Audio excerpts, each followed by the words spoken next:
The fluorescent lights buzzed weakly in the hallway of St. Hope Medical Center, casting trembling shadows across the cracked linoleum floor. It was 2:17 a.m. in Coldwater, a forgotten town in upstate New York, and the night shift dragged on in the rural hospital. Nurse Emily Carter tugged at her faded blue scrubs, the sharp scent of antiseptic clinging to her skin like a second skin. 3 years on the graveyard shift had hardened her to the long hours, but the hospital's eerie solitude at night never failed to make her skin crawl. Built in the 1950s, St. Hope was a decaying relic, its mint green walls peeling, the air thick with a musty, rancid weight, as if the building itself were alive and rotting. The third floor where Emily worked was the quietest, housing the long-term care ward. Elderly patients and those in comas lay in silent rows, their lives tethered to the steady beeping of monitors and the drip of 4 lines. Tonight, it was just Emily, another nurse named Javier, 2 orderlies, and a security guard named Mike, who spent more time scrolling his phone than patrolling. The air felt wrong tonight, heavy and suffocating, the silence sharp enough to slice through her nerves. Emily glanced at the clock above the nurse's station. 2 hours until her break. She grabbed the chart for room 312, where Margaret Hensley, an 82-year-old woman with severe dementia, lay mute for months. Her vitals needed hourly checks, a routine task that grounded Emily in the monotony. Her sneakers squeaked as she walked down the hall, the sound piercing the stillness. The overhead lights hummed, one at the far end flickering erratically, casting a strobe-like effect on the walls. She made a mental note to report to maintenance, knowing they wouldn't show until Monday. St. Hope was chronically understaffed and underfunded, its crumbling infrastructure a constant reminder of neglect. The hallways stretched endlessly, lined with locked doors to abandoned rooms, sealed off after budget cuts years ago. Emily hated passing them. Sometimes, she swore she heard whispers of the creak of a rusted bed frame, though she blamed exhaustion. Night shifts played tricks on the mind. The air grew colder as she neared room 312, the flickering light at the hall's end casting long, claw-like shadows. She pushed open the door and stepped inside, the room dim, lit only by the soft glow of medical equipment. Margaret lay still, her frail body barely disturbing the sheets, her eyes fixed blankly on the ceiling. Emily checked the chart, then leaned over to adjust the 4 line, her movements automatic. A low, guttural moan echoed from behind her, not from Margaret. Emily froze, her hand on the 4 stand, heart pounding like a drum. She turned slowly, expecting Javier or Mike pulling a prank. The room was empty. The moan came again, softer, like a sigh from a cold, unseen mouth, emanating from the bathroom door, slightly ajar. "Hello," Emily whispered, her voice swallowed by the silence. No answer. She stepped toward the bathroom, pulse racing. The darkness inside pulsed, alive and unnatural, as if it were breathing. She fumbled for her flashlight, fingers trembling as she flicked it on. The beam revealed a bare tiled floor, a sink, and a mirror reflecting her pale, terrified face. Nothing else.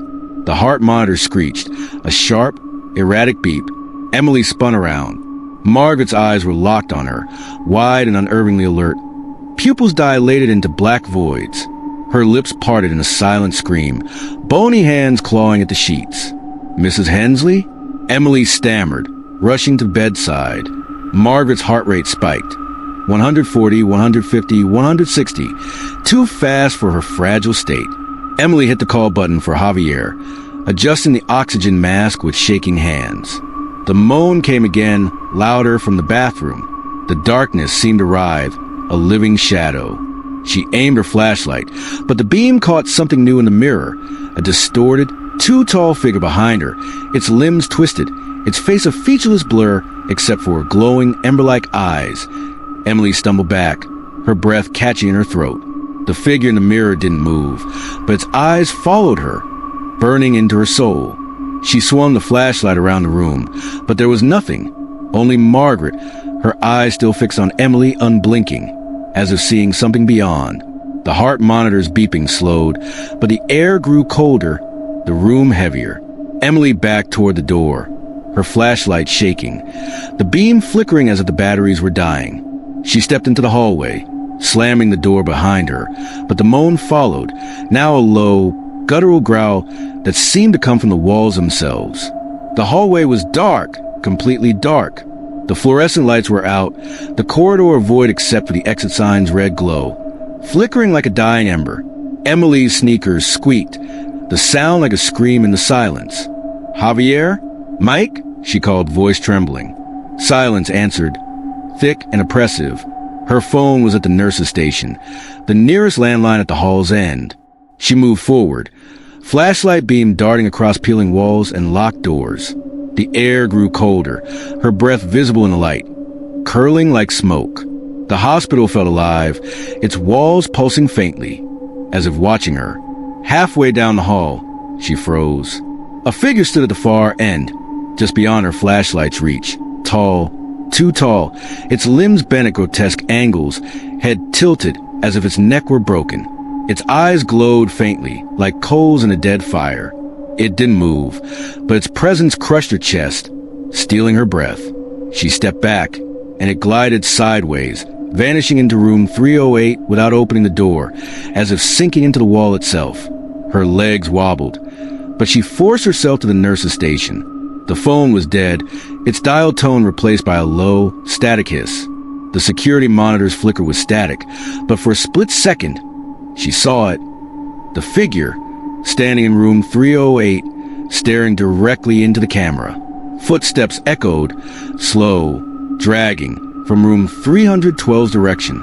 Not sneakers, but a heavy scrape like claws on stone. Emily gripped her flashlight, heart hammering so hard she thought it would burst.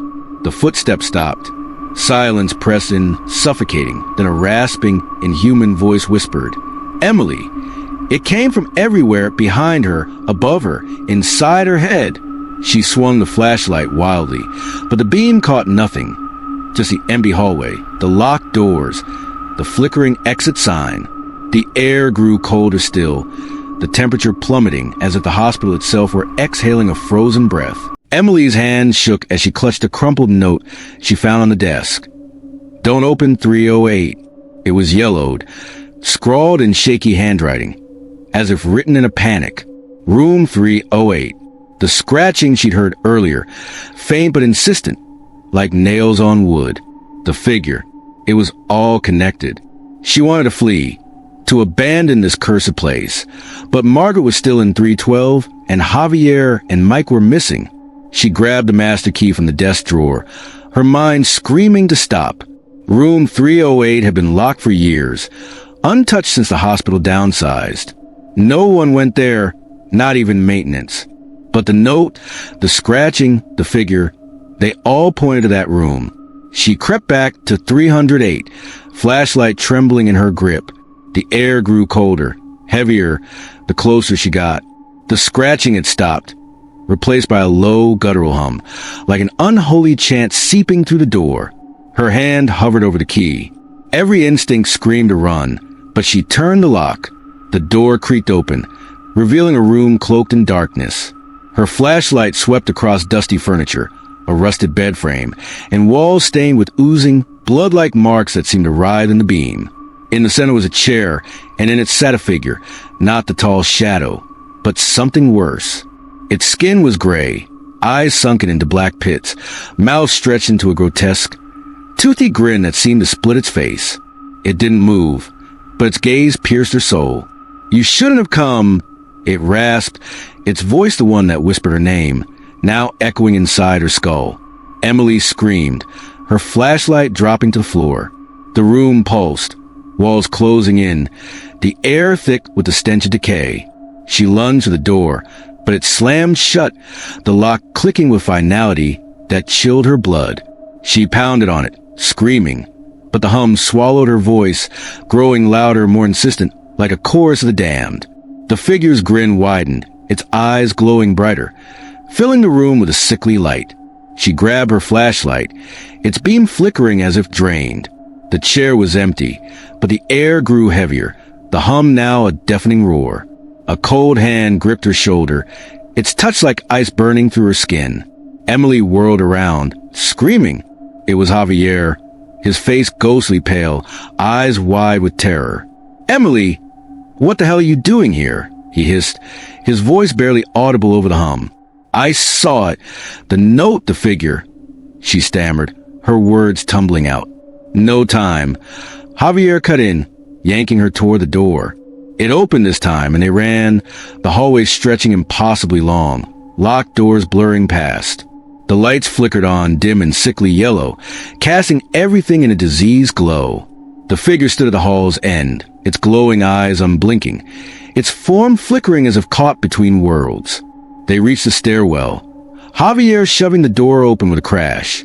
Cold night air hit them like a blade, cutting through the hospital's stifling, rancid heat. Emily collapsed outside in the parking lot, gasping for breath. Javier fumbled for his phone, hands shaking, his face slick with sweat. "What was that?" Emily whispered, her voice barely audible over the pounding of her heart. Javier stared at the hospital, its dark windows like hollow eyes staring back.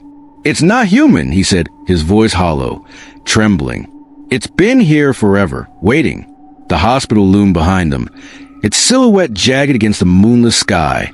The air was still, but Emily felt it. A presence, watching, its whisper lingering in her mind.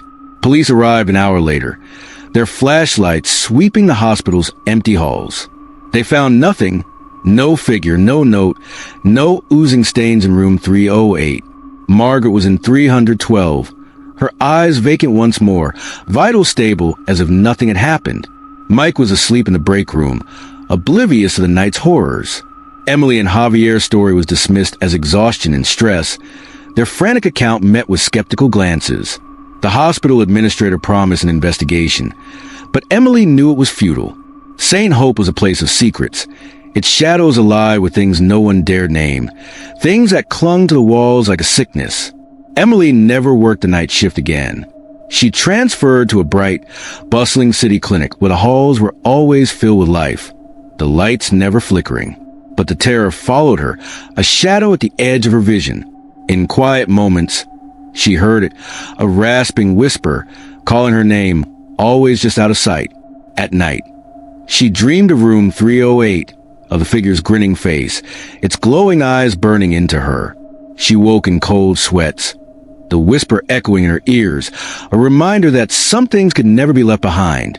Sometimes, late at night, she'd glance in a mirror and see it, a flicker of movement, a shadow too tall, too wrong, standing just behind her. She'd blink, and it was gone, but the whisper remained, soft and insidious.